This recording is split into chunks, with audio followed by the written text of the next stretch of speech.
everybody knows this. This is really all the talk about the rich will pay and the poor will pay.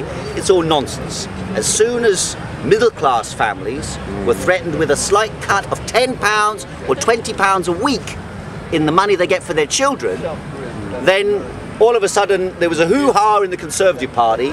They abandoned the policy immediately and offered them concessions, in other words, to the middle classes, and yet they make a ferocious attack upon millions and millions of working people and poor people in order to drive down their living standards. And it's quite clear from looking around Europe that this is a concerted and organised campaign by international capitalist theoreticians in order to utilise the crisis of capitalism provoked by the banking collapse 2 years ago in order to grab from the working classes as much as they can from the social budget, from the social wage that previously was handed or shared with the working classes, and to worsen the living conditions of the masses in preparation to make Europe competitive with China and Latin America and other regions, huge global regions of the world, where the labour force, if you like, are organised by multinational, large multinational corporations which control the society and dominate the views and actions of the governments of each of these countries. That's why we're seeing in France this gigantic conflict taking place between millions and millions of working people who are going on strike. I read the report about the strike in Marseille, for example, this morning, and it said the strike is completely solid, so solid they don't even have to have picket lines. You know, the workplaces, the bus stations, the airport and so on, ports as well, completely closed without any picket lines. If you don't require picket lines, it means it's solid. It means the overwhelming majority of people are supporting the strike. Now that's the same confirmed by the opinion polls that have been taken across France about attitude towards the strike as a whole and the fate of the strike. And because the government is making it such a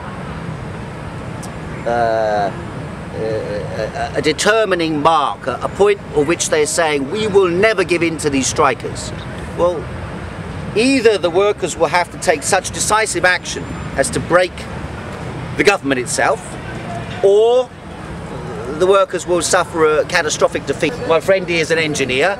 He gets put from a 5-day working week on a 2-day working week. And so the idea that engineering is going to be a great big period, going to experience a great big period of expansion is also nonsense, because the investment is missing. Without the investment, the economy goes into a cycle of long-term decline. Now, there are areas where companies can make profits. First of all, someone asked me the other day, well, what can you do about the deficit and who do we owe the money to? Well, the reality is, let's just make it quite clear what's happened. The banks engaged in an orgy of speculative activity for a period of 15 years. That orgy of speculative activity encouraged house prices to rise and encouraged the creation of special derivatives from these house prices, from the mortgages.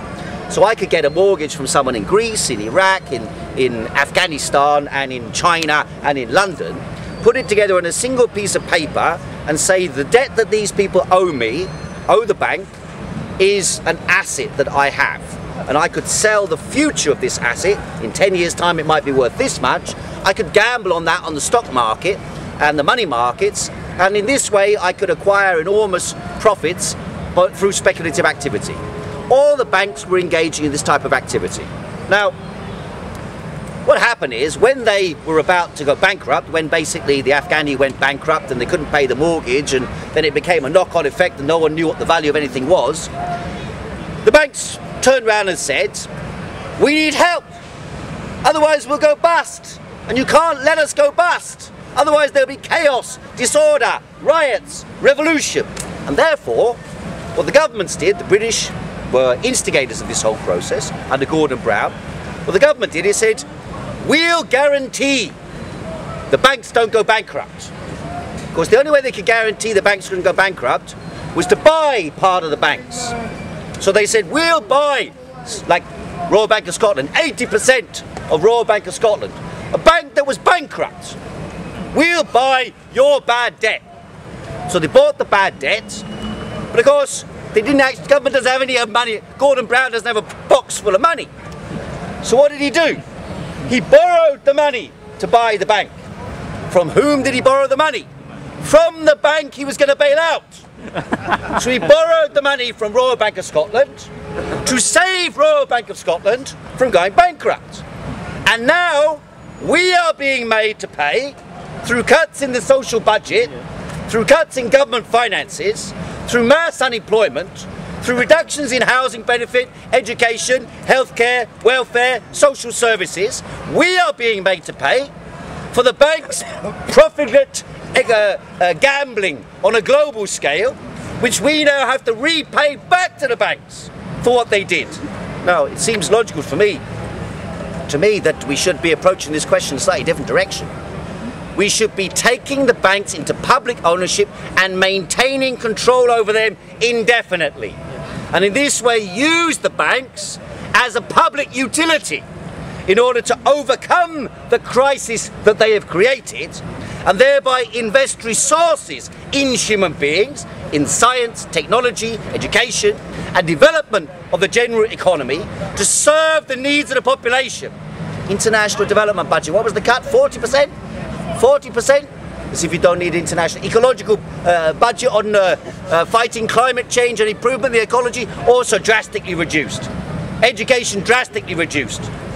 Therefore, you begin to get an understanding about how the knots that link together this economic crisis are connected to the very structure of wealth and power in society. It is about maintaining the wealth and power of the richest people in society and driving down the living standards of the poorest in order to create an environment whereby the rich feel, well, there's a profitable investment. I'll invest in Glasgow because look how cheap they are over there. And then once in 4 or 5 years' time, once the social turmoil has been through, then of course, right across the whole of Europe, capitalists, even Chinese capitalists or businesses might turn around and say, well, France is a good investment. Look, the workers have got no rights, we can invest there, make some money there, employ them there. Once the wages and conditions have been driven down to a level that is satisfactory for the global marketplace. And that's the theory upon which the entire system of, if you like, government planning or government cutbacks is being carried out at the present time.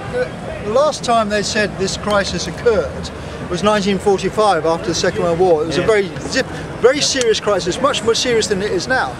But the new Labour government managed to bring in a welfare state where they nationalised all the basic industries, a national health service, all the nationalised industry and the education was all done, all these fantastic reforms within that crisis. And that was the way that they overcome that crisis is to put money and invest money into the system, not the other way around.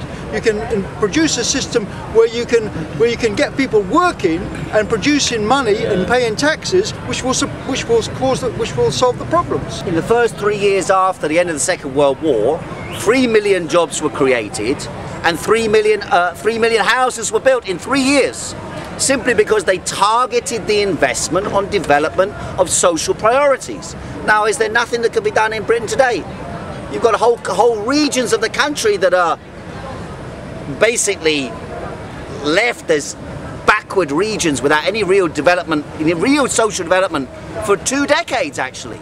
Even though you had some superficial cafe society centres of town created, those disappear just overnight once the little businesses go bust. And therefore the impression that was created for decades, or for the last decade and a half, that Britain's prosperity was increasing for everybody, this suddenly has been inverted.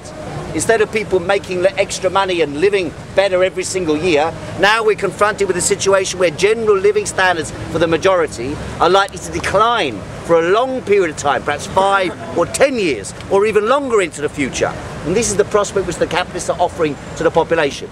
What is the alternative? The alternative is to resist what is taking place, is to organise through the trade unions and through the colleges and through the communities to fight back against the cutbacks in each and every community in Britain. For example, collect together a little leaflet, gather the information about, for example, housing benefit, housing rights, welfare rights, social rights, find out even what within the framework that exists, what laws exist to defend the rights of working people and the poor.